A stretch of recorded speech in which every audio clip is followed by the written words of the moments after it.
Okay, so we've been talking about how to solve a trigonometric equation, it's really important to, at the same time you're trying to analyze the trigonometric equation, you're thinking about what is the parallel of this in terms of algebra. So if I've got one type of trig function in the equation, I can substitute like u is equal to that trig function and turn it into an algebraic equation, whether it be a linear equation, quadratic, whatever. That's one of the main methods that you use to analyze how to solve a trigonometric equation. Now, because I feel like this can be a little tricky, I wanted to go ahead and make another video just to look at some examples of trig equations in terms of being parallel to some of the more complex algebraic equation scenarios. So, okay, here we look at this and we think about, maybe we can say that u is equal to sine theta or something like that. That's the first thing we look at, and transform this into an algebraic equation. But we can't do that here. We've got a sine theta. We got two different trig functions. So then we think about, well, okay, is one of the trig functions a reciprocal of the other? So then we can like if this was secant or cosecant theta, well, then we can change that into 1 over sine theta. Now we've got all sine thetas, okay? But we can't do that. And so what we think about then is manipulating the equation to maybe use some trig identities to help us out. So if we square both sides here, we get 4 sine squared theta is equal to, and on this side we've got 1 minus 2 cosine theta minus 2 cosine theta, okay, and then plus 4 cosine squared theta, okay? Now, this is going to allow us to solve the equation, but since, again, you're always thinking about the parallels to algebra, what we know from algebra, when we square both sides of an equation, we do that a lot with radical equations to get rid of the radicals. That's an area where extraneous solutions could come into play because of the process of squaring both sides. So we're going to have to keep that in mind here. If we don't keep that in mind, we're going to get the answer wrong. So let's just keep that in mind. Now we're going to keep going. Okay, so we squared both sides. Now we'll keep going. Well, no. Okay, what we're going to do is, we always know if we can get the same type of trig function throughout the entire equation, whether it be, it doesn't matter what it is. This could be cosine of 2 theta, cosine of 1/2 theta, whatever. As long as it's the same trig function, then we could substitute a variable for that trig function and turn it into an algebraic equation, which is ideal. So we can see here, sine squared, we know is 1 minus cosine squared. So now we've got all cosine thetas, which is great because now it turns into an algebra problem. Because we can say u is cosine theta. So now we've got 4 times 1 minus u squared, 1 minus 4u plus 4u squared. So 4 minus 4u squared is equal to 1 minus 4u plus 4u squared. It just so happens that, oh no, the 4u squareds are going to combine in this case. Sometimes they subtract out, but it doesn't matter anyway. So adding 4u squared to both sides, you get 8u squared. Okay, plus 1 minus 4u is equal to 4. Okay, so let's see. We've got subtracting 4 from both sides. You've got, okay, so now this is a quadratic equation. We just need we turn this into a quadratic equation at this step. So, okay, 8 times minus 3 is minus 24, minus 6 times 4, minus 3 times 2 times 4. Okay, we can't factor this. Or 8, no, okay, 8 times 3? No. So, okay, we need to use the quadratic formula. So, minus b plus or minus b squared minus 4 times 8 times minus 3 all over 2 times a. So 4 plus or minus 16, and it's going to be plus 32 times 3, 96. So 4 plus or minus square root of 112. So square root of 112, 4 root 7. So this is 4 plus or minus 4 root 7. So we've got 1 plus or minus root 7 over 4. Okay, so u is cosine theta. That's u. So there's two scenarios here. We've got cosine theta is equal to 1 plus root 7 divided by 4. And we've got cosine theta is equal to 1 minus root 7 divided by 4. All right, so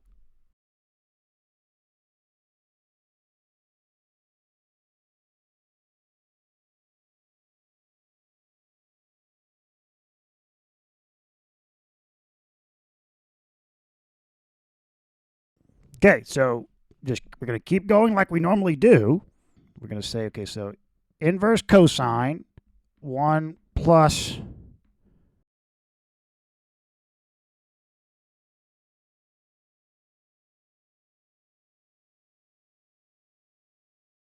okay, 24.3.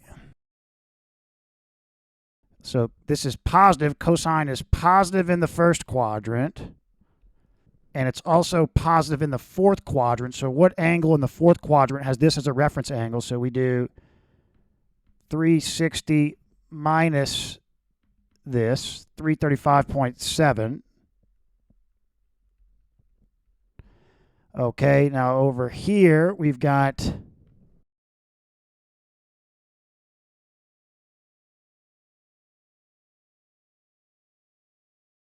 so 114.3 is this positive? No, this is going to be negative. So 1 minus root 7 over 4 is negative. So cosine is negative in the second and third quadrant. So this is an angle 114.3.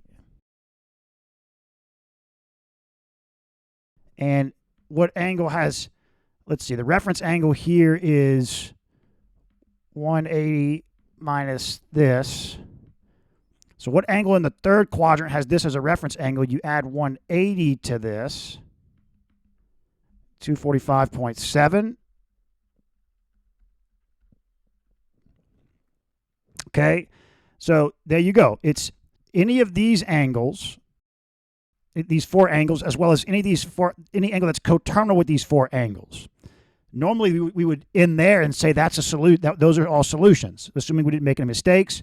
That those are all solutions. But this is a different scenario. We squared both sides, so we actually can't just say that each of these are solutions. We have to check them. So what we're going to do is we'll say so 2 times sine x, 1 minus 2 times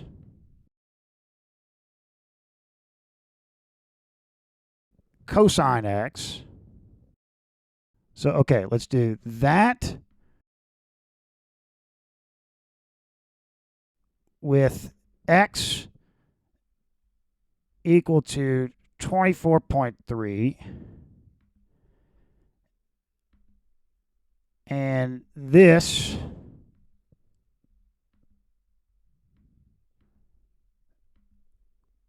with x equal to 24.3. You see? So no, 24.3 is not a solution, or any angle is coterminal with 24.3.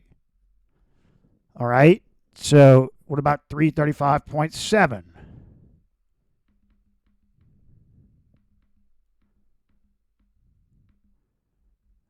Okay.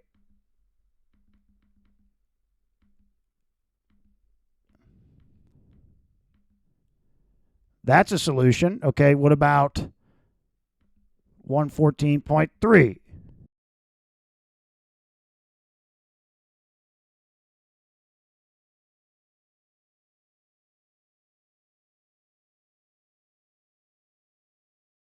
That's a solution. Okay, what about 245.7?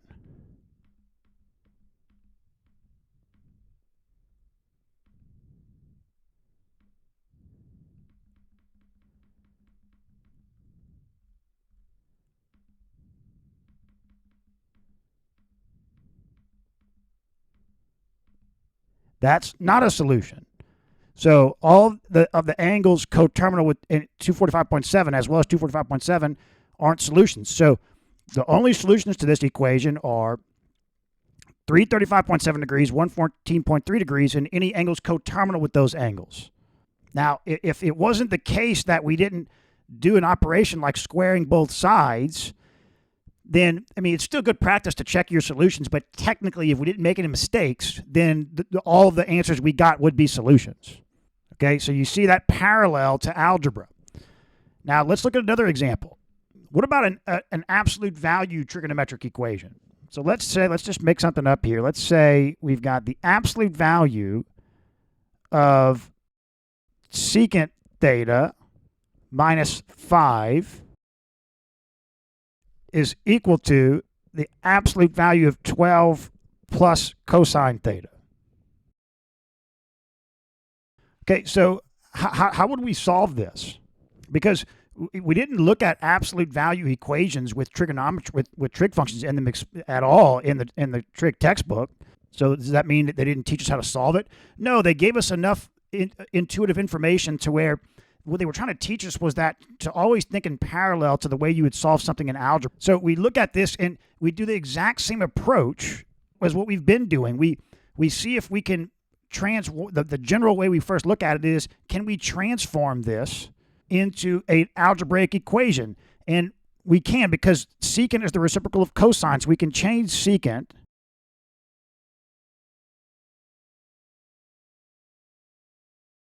to 1 over cosine.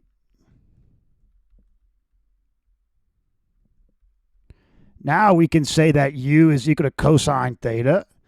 And so what we're left with is 1 over u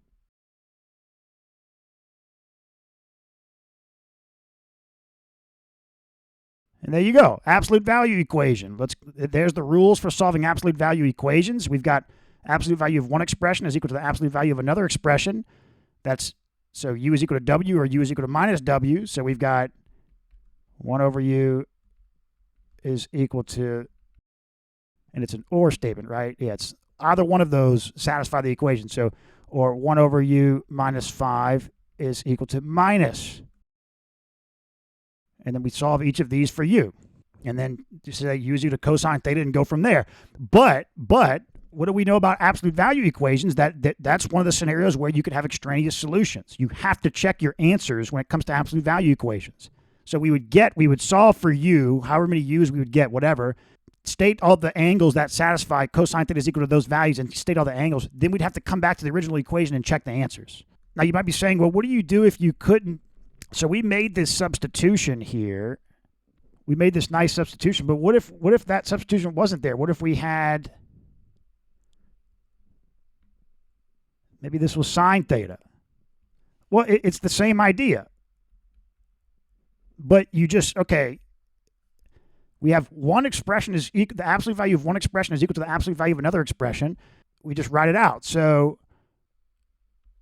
this expression minus 5 is equal to this expression, or this expression is equal to minus this expression.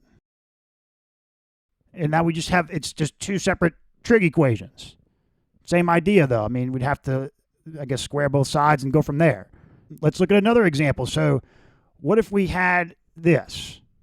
And actually, I could have shown you this on the app, that we actually ended up with a rational equation with that absolute value problem. But what if we had, so 5 minus cosine squared theta over sine theta is equal to 8 plus cosecant theta. How would we solve this? Well, okay, it's ideal if we can get the same trig function all the way through. So it looks like we can do that because we can say that cosine squared is 1 minus sine squared.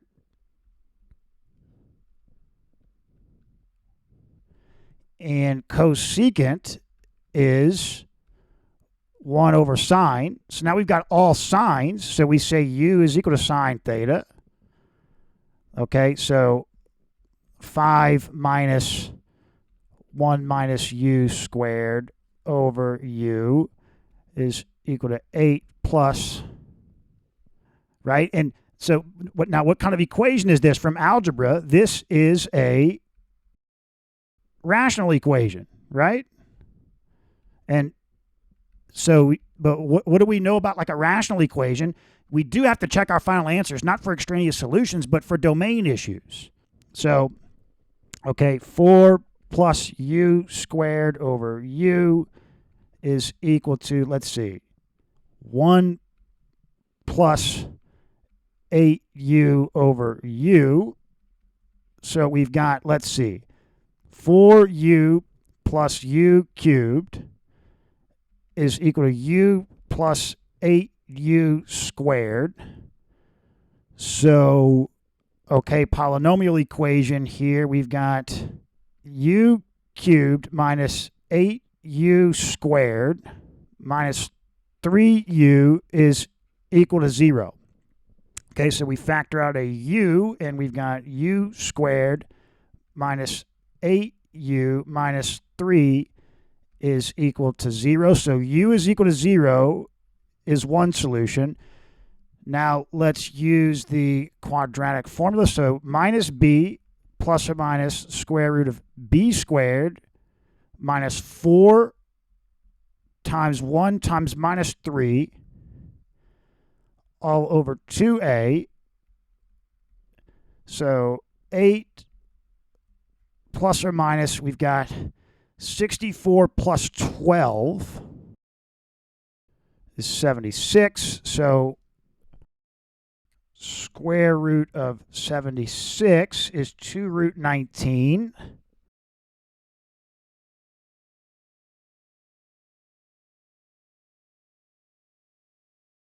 So we've got, let's see, 4 plus or minus root 19. Okay, so, all right, we've got u is equal to 0, u is equal to 4 plus root 19, and u is equal to 4 minus root 19. Okay, now, but we need to come back, actually, this is a little bit different. We're going to come back here to the original rational equation and check this. So, or we could come, I guess, to here. Well, u can't be 0. That's not a solution, right? And we can see the parallel to this because what's going to happen is u is sine theta.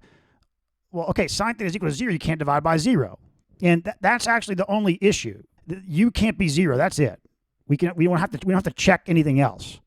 So, okay, so we've got sine theta is equal to this, sine theta is equal to this. So theta is equal to inverse sine of 4 plus root 19.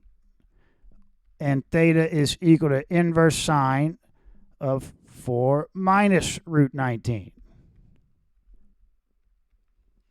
So, okay.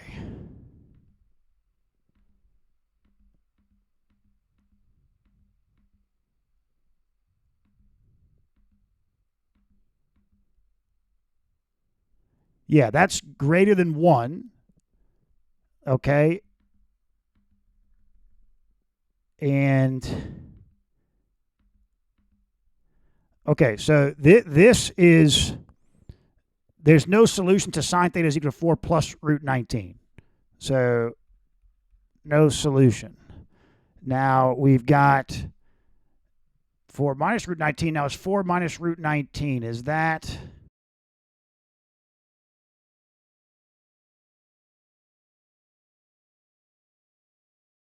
That's negative. So where is sine negative? Sine's negative in the third and fourth quadrants. So, okay, what is this plus 360? So there's one of the angles between 0 and 360. What was it? 339.0. And then in the fourth quadrant, or the third quadrant, so what is the reference angle here? This is the reference angle. So if we take 360 minus this, that's the reference angle. So in the third quadrant, we do 180 plus this, 201.0. So those two angles and any angle coterminal with those angles are going to satisfy this equation. So again, I just hope this video helped to illustrate how you have to be thinking in parallel with algebra as you do these trig equations.